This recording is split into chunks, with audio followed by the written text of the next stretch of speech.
Well, good morning. This is Chief Francisco with the Navajo Police Department. So I just want to give an update of how the weekend operation went. The 57-hour curfew operation that took place on Navajo Nation went very well. We saw a lot of compliance throughout the whole Navajo Nation in all 7 districts. So for that, I want to thank the public and my police officers and all the emergency staff that made that possible.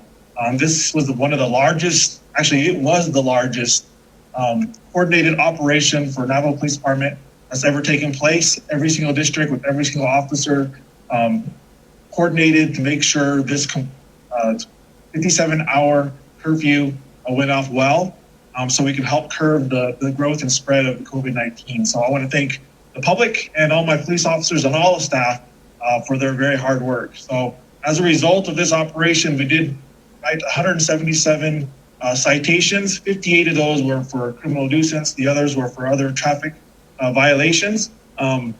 We are not wanting to do citations, so we're going to still be enforcing the curfew throughout the week and supporting the health order by enforcement. So we're asking everybody to comply so we don't have to write a ticket or take any enforcement action. So again, I encourage everybody to comply with the orders.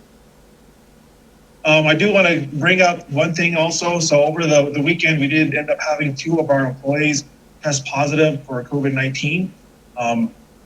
So I want to say a couple of things about that. Our employees' health and well-being is a priority as essential employees working in the field of public safety. We are not immune from the possibility of having one of our officers and law enforcement family contract the virus.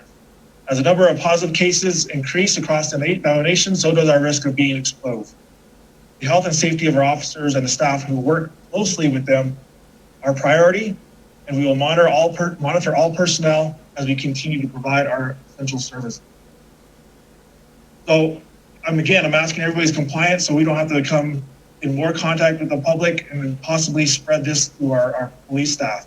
But we do take this very seriously. We make sure we isolate our officers so they don't spread it among themselves, and they don't put our public more at risk when they're out doing their jobs.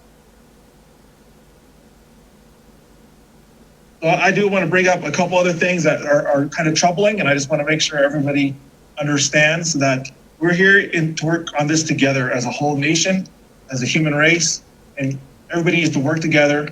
And so I'm seeing some things where people are kind of ridiculing people or chastising people that have have contracted the virus. I want to remind everybody to treat everybody with respect and fairly. Do not persecute anybody that has been positive or is sick. Do not let this divide our nation or cause discrimination within our own people or with our neighbors. So please, I'm seeing some of that stuff come up, and I really don't want that to divide us or put a big strain on our relationships with our neighbors in our border towns or across the United States.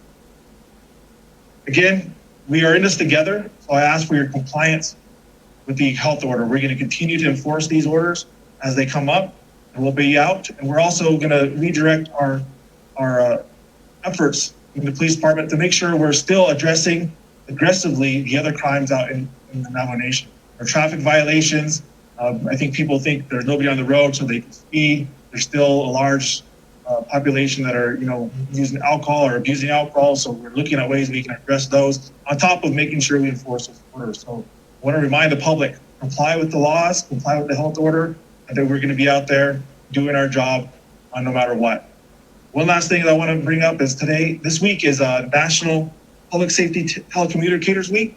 So our dispatchers that work every single day, this is a week that we're dedicated to their service. They have a very hard job. They take your calls. They often get abused when people are calling in for emergencies with some critical times. They also have to deal with the officers and take care of them. They have a very difficult job. So I want to thank our telecommunicators and our officers out there. I think the public should really thank our dispatchers out there for the hard job they do. I know there's frustrations with them. They're shorthanded. Our technology is limited, but they're doing an outstanding job for what they have, and they have a very difficult job. So I want to thank everybody for their hard work. Again, we're all in this together, and I want everybody to comply with the order so we can move through this and get back to some type of normalcy. So, thank you for your time, and thank you for your compliance. And thank you.